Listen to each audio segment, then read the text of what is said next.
Bonjour peuple d'Afrique, bonjour tous ceux qui aiment l'Afrique, c'est votre frère Doudou Haruna du Niger. Je voudrais parler du Rwanda où le Royaume-Uni a signé un accord pour envoyer les demandeurs d'asile au Rwanda. Oui, vous avez bien compris de quoi il s'agit. Je vous propose de regarder la vidéo. Charlotte Boitiot, bonjour. Bonjour. Vous faites partie de la rédaction Info Migrants France 24. Vous suivez la politique migratoire en Europe depuis des années. Que sait-on exactement de cet accord ?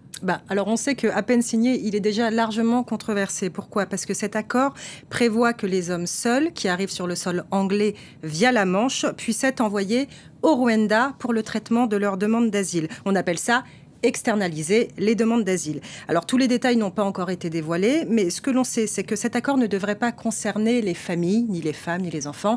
Il devrait concerner les hommes seuls et d'où qu'ils viennent. C'est-à-dire, on sait que les gens qui traversent la Manche sont généralement originaires d'Iran, d'Afghanistan, d'Érythrée ou encore d'Irak. Et on sait aussi qu'en échange, Kigali devrait recevoir une importante somme d'argent, 144 millions d'euros.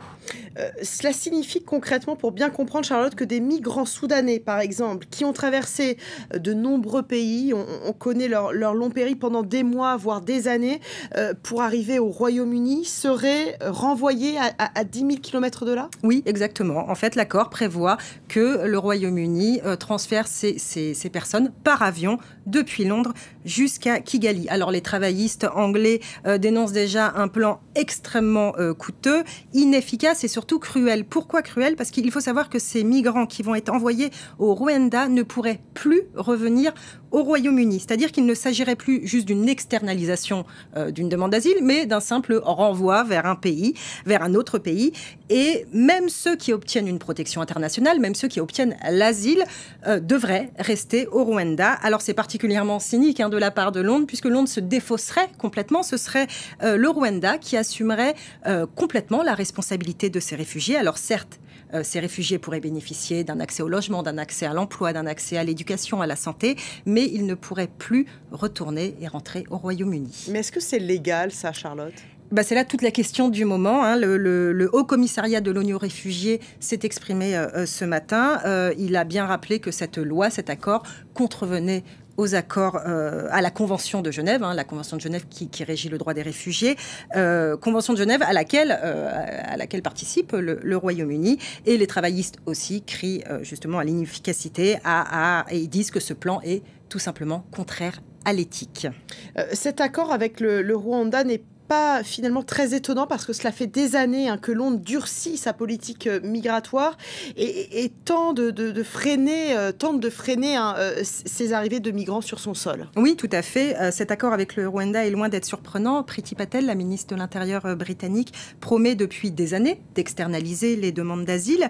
Elle avait déjà essayé de signer ce même accord avec l'Albanie ou le Ghana, mais ces deux pays avaient tout simplement refusé. Comme vous le disiez, ça fait des années que Londres durcit sa politique migratoire. En juillet dernier, pour rappel, Priti Patel avait essayé d'alourdir les peines de prison pour les demandeurs d'asile qui traversent la Manche et qui arrivent illégalement sur le sol anglais. Elle avait également essayé de faire passer elle souhaitait que les gardes-côtes britanniques, et elle le souhaite toujours, puissent repousser les embarcations de migrants tout simplement vers les côtes françaises. Donc repousser tous ces canaux hors des eaux britanniques. Et enfin, Priti Patel n'a jamais caché qu'elle voulait durcir les conditions d'accès au regroupement familial et à toutes sortes de prestations sociales pour les demandeurs d'asile. Une politique migratoire qui se durcit et pourtant qui n'a pas découragé les migrants de venir. Non, malgré cette politique très répressive, force est de constater que les traversées n'ont jamais cessé d'augmenter.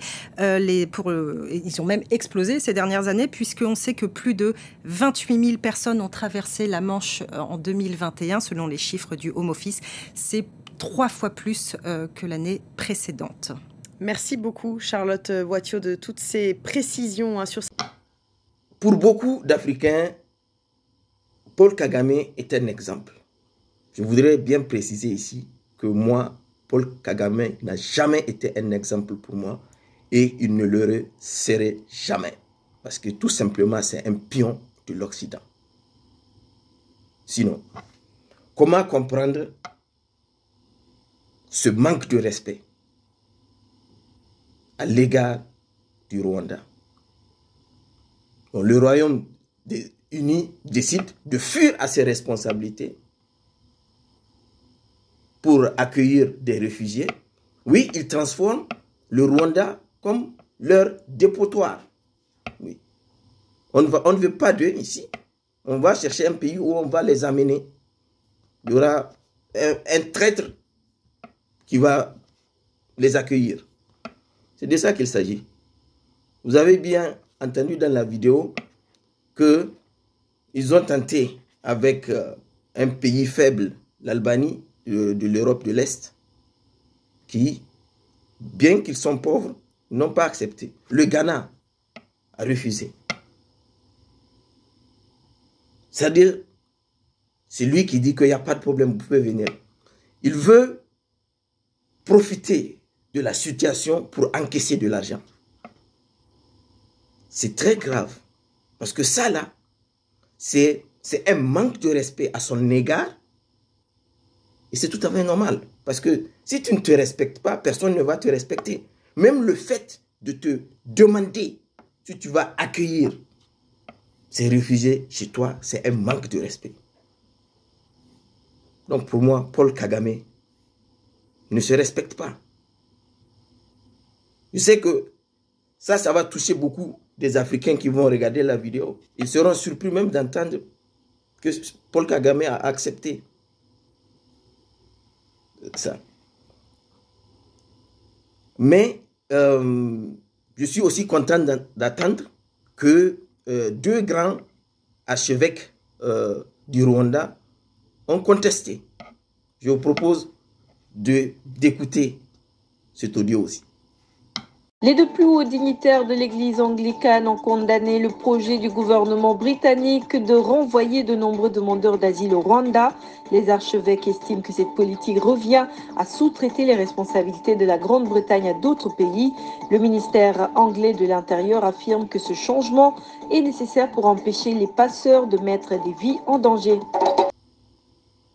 J'espère que beaucoup des Africains vont contester aussi, vont se révolter contre cette décision. Parce que c'est inacceptable. C'est un manque de respect à l'égard de toute l'Afrique. C'est un manque de respect à l'égard de toute l'Afrique. Et nous ne devons pas rester les bras croisés pour regarder ça. Merci.